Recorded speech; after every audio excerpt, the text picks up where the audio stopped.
If you've ever sat on the toilet, felt the urge, pushed, and nothing came out, this video is for you. Or worse, a small hard piece passes, and you stand up still feeling it, like something stuck right at the exit. I'm a colorectal surgeon, and here's the truth no one tells you. It really is stuck. Not high in your colon, but low. In the last inch of your rectum. That's why your laxatives keep failing. Stay with me, and I'll show you the 1 teaspoon that gets things moving in 30 minutes, and how to make sure it never happens again. Let me clear up the confusion first, because almost nobody explains this. There isn't one kind of constipation. There are two, and they are not the same disease. The first kind happens high up. Stool crawls too slowly through the colon, dries out along the way, and takes days to even reach the finish line. That's the kind nearly every laxative on the pharmacy shelf is built to treat.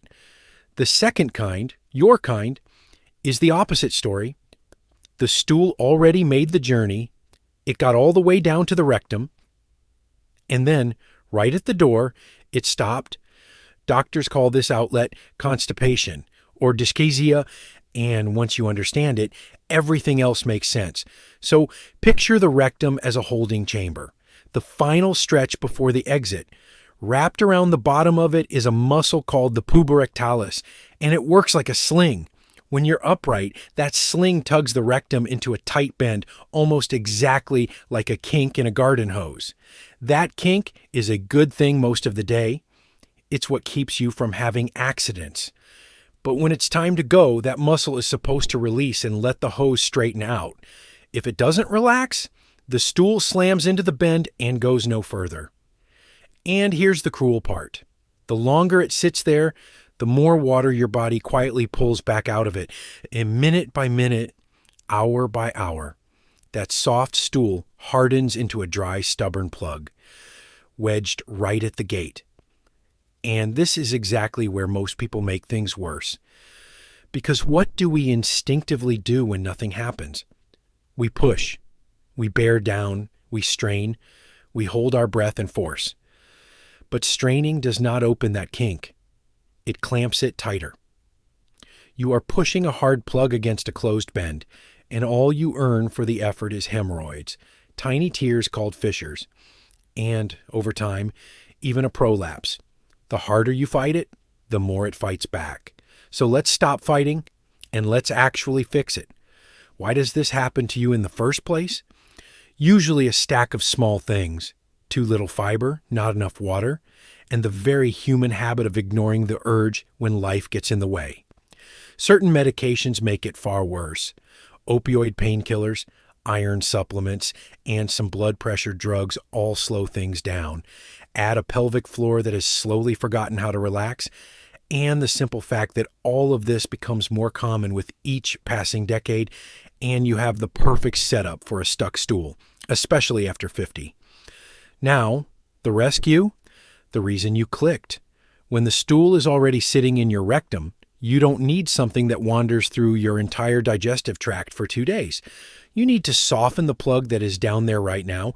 The remedy is 1 teaspoon of milk of magnesia, that's magnesium hydroxide, taken on an empty stomach with a full glass of water. 1 teaspoon, about 5 milliliters. That's it. Not a tablespoon, not a good glug.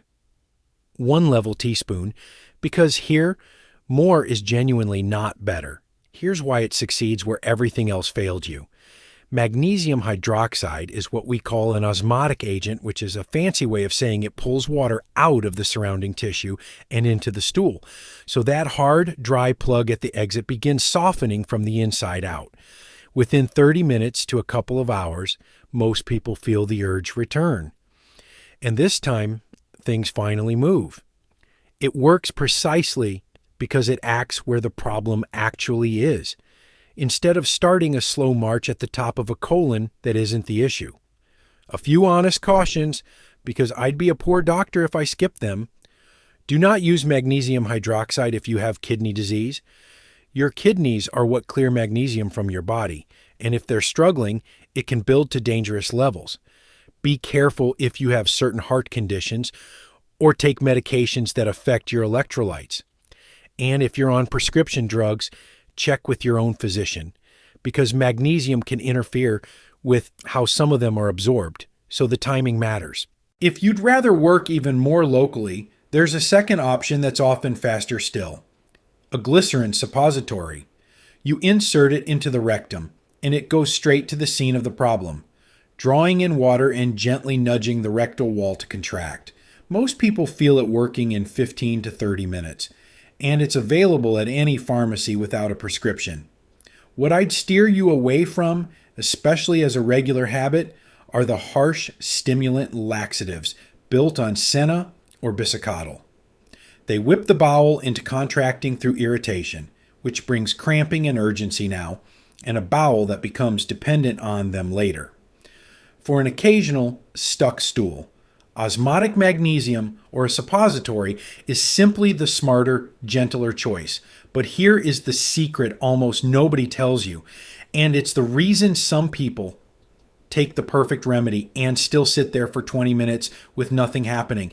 It's not the remedy. It's the position. Remember that puberectalis sling that kinks the rectum shut? When you sit bolt upright on a modern toilet, that kink stays partly folded. You are literally asking stool to round a corner. The fix takes 60 seconds to set up. Get a small step stool, 6 to 9 inches high, and rest your feet on it so your knees rise above your hips.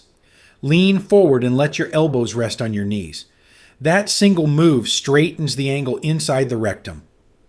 The kink unfolds and the path opens. Then comes the part that matters just as much. Relax your belly outward. Don't suck it in. Don't clench. Let it soften and bulge gently forward. Breathe in slowly through your nose. Let the belly expand, and exhale long and slow through your mouth. And as you exhale, simply let go. You are not pushing. You are releasing. Feet up, lean forward, belly soft. Slow breath out. Do that, and stool that's been stuck for hours often slides free on its own. Now let's make sure you never need the teaspoon again, because prevention beats rescue every time. 3 cheap foods do the heavy lifting. First, kiwi. 2 green kiwis at dinner. They soften stool and ease straining within a couple of weeks thanks to their fiber and a natural digestive enzyme. Second, ground flaxseed. 1 tablespoon a day in water, yogurt, or oatmeal. The word ground is everything. Whole seeds pass straight through. Ground flax forms a soft gel that keeps stool hydrated all the way to the exit. Third, prunes. 5 or 6 in the evening. They carry sorbitol, a gentle natural osmotic, plus fiber in polyphenols, and research has found them more effective than common fiber supplements for mild constipation. 2 warnings though. First, never add fiber without adding water. Fiber that doesn't get enough fluid turns to concrete and makes the plug worse, not better. Second, ramp up slowly.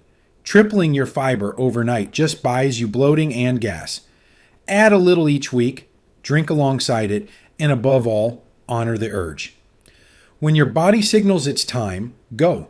Ignore that signal often enough and the reflex fades, the stool sits, dries, and sticks.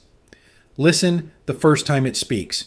If you want my full step-by-step pelvic floor routine and the exact daily plan I give patients, I'll leave a free guide linked below. No gimmicks, just the method. Subscribe if it helped, because the next video builds right on this one. One last serious word.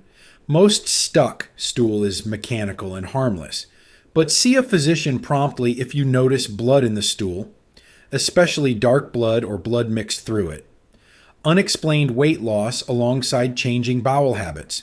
Stools that turn pencil thin and stay that way. Constipation that starts suddenly after 45. Severe pain with vomiting or an inability to pass gas. Or repeated impaction you can't clear even with these tools. Knowing those signs isn't fear. It's power. So picture that person on the toilet again, the one from the very start. Leaning, gripping, straining. Now hand them this instead. 1 teaspoon of milk of magnesia, feet up on a little stool, knees above hips, belly soft, A long breath out. No force, no fight. Your body was never fighting you. It was asking to be heard. Listen the first time, and it rarely has to ask twice.